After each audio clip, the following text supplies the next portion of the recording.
And with that, we welcome you in. It is Big Ten Today on a Wednesday. I'm Dave Revson. Great to have you with us. We are counting down just a few days until we will see Big Ten football. USC, remember, has a Week 0 game coming up on Saturday against San Jose State. And it is football in the spotlight today. That is our big story. The Big Ten, the top two teams in the AP preseason poll. First time that has happened since 1961. Ohio State preseason number 1 for the 9th time, first in 11 years. Oregon and Indiana, both their highest ever preseason rankings, 2nd and 6th, respectively. In all, the Big Ten with 8 ranked teams. Not only is that the most ever for the conference in a preseason poll, it's the most in any poll. All of this music to the ears of Doug Lesmerises, the co-host of the podcast of Northern Aggression, alongside Bill Landis and Matt Fortuna. He joins us now. Doug, no one has stumped more for the superiority of Northern football and by extension Big Ten football over the last few years than you have. Describe the satisfaction that you have felt watching 3 straight Big Ten national championships. You know, it's one of those things, like, other than my children and my wife, it's the greatest thing that's happened in my life. So, you know, that might be overstating it slightly, but the idea, right, that the Big Ten has risen to this. And part of it, when we started talking about this, was like we wanted the Big Ten to fight. We wanted the Big Ten to try. We wanted the Big Ten to not be afraid to love football and value football and try really hard. And the way the sport has evolved, it sort of has moved toward the Big Ten with the portal, with NIL opportunities, with the rev share, and we know what a monster the Big Ten can be in terms of fan bases and revenue. But then I do think the Big Ten has seized the opportunity. And so I don't know that you were always sure that was going to happen, but to see powerhouses like Michigan and Ohio State do this, to see a team rise up like Indiana, and now I think, you know, it's not just those 3, right? So I think there's a top, I think there's a middle, I think there's an attitude. I like the way Tony Petitti talked about it at Big Ten Media Days. They've walked the walk after 2 decades of not really doing it. And now I think the Big Ten's talking the talk also. And so it just warms my heart, man. I feel good for all the Big Ten Northern fans out there who had 2 decades of having to watch and listen to the SEC, and now they're back on top. Well, you bring up the SEC. How would you compare the 2 leagues right now? I'd say one is good and one is mid. So I think you can decide which one is good and one is mid. Listen, the SEC remains overrated. They have abandoned the pretense of competing at the top. Everybody knows that Oregon, Indiana, Ohio State, the top of the Big Ten's better than the top of the SEC. Even the SEC acknowledges that. So they pivot to a depth discussion, and I think that's the next hurdle. I think it's the next battlefield, and I do think the Big Ten's going to show that this year, because that's a Ponzi scheme to me a little bit. The strength of schedule discussion within the SEC, propping up themselves with them playing each other, right? And then every time there's an upset, that's a good thing. If there's an upset in the Big Ten, that's a bad thing. They've been able to, like, twist the narrative in their favor for a long time.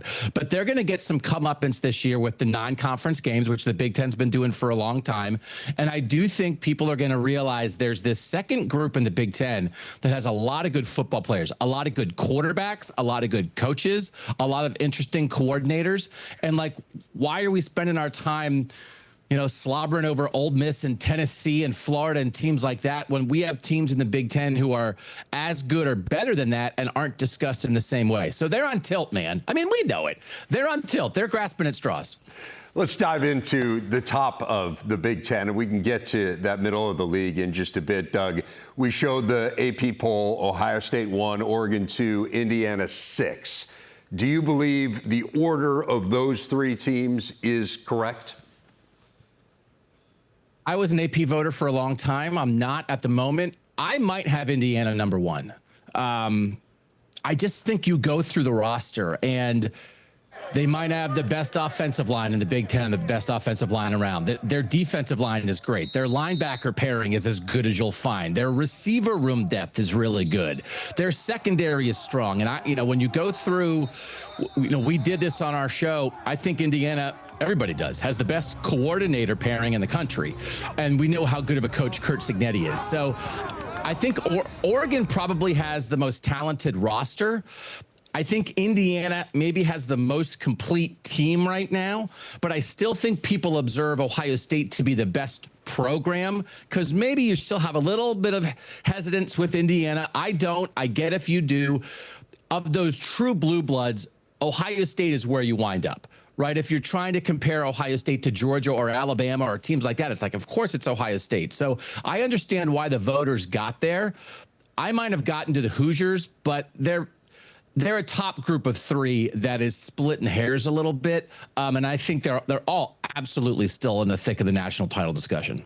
Agree with you wholeheartedly on that last point. And I think then the question becomes, as we get into Big Ten depth, who beyond that top three do you see as having the best chance to make the CFP? Yeah, I think people can see a schedule as a burden, a tough schedule. And sometimes I like to see it as an opportunity because, for instance, a team like Penn State, you look at their schedule, it doesn't seem as tough. You say, hey, can they get to 10 wins, even if they're not all the way there in Matt Campbell's first year? And it's like, yeah, maybe they can. But if they slip up one time, like they're just not going to have maybe the opportunity at great wins. Whereas USC, I think people look at their schedule and think about who they have. And you can look and say, man, I might see 4 losses there, and an 8-4 team's not getting in the playoff. But I think they're going to get somebody, and I think they might jump up and bite people twice. And then if they do that, I think Jaden Maiava, we haven't done it yet on our shows. He might be my Heisman pick.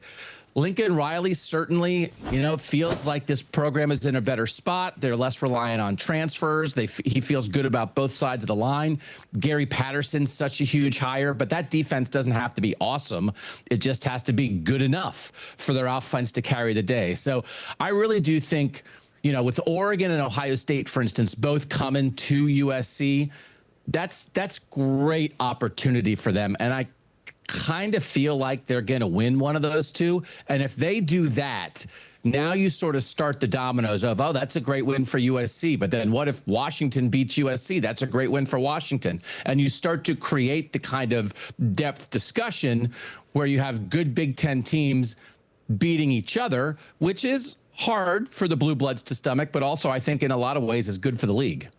While we're on the topic of that depth, once you get past those teams that you see as CFP contenders, who is the team maybe that we're not talking about as much that we should be, whether from kind of what's perceived to be that lower middle or even the bottom tier of the Big Ten? Yeah.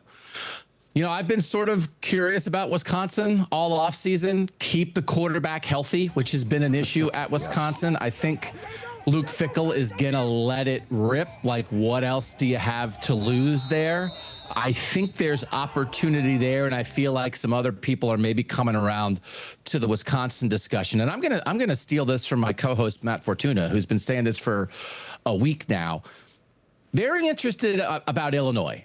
And I do think there are programs sometimes where this is a good program, this is a good coach.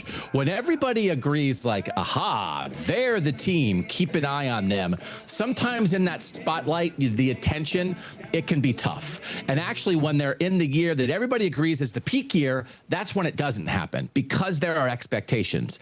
If everybody forgets about them a little bit and they just get to play football, Caton Hauser coming in, like Xavier Scott back healthy on defense. I think one of the better secondaries in the country.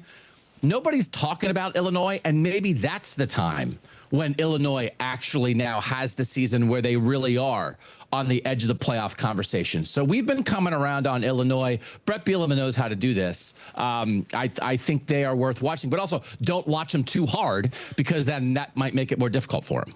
19 wins the last 2 years, best 2-year span in the history of the program. Doug, this was great stuff. Thanks a lot. Really appreciate it. Thanks, Dave.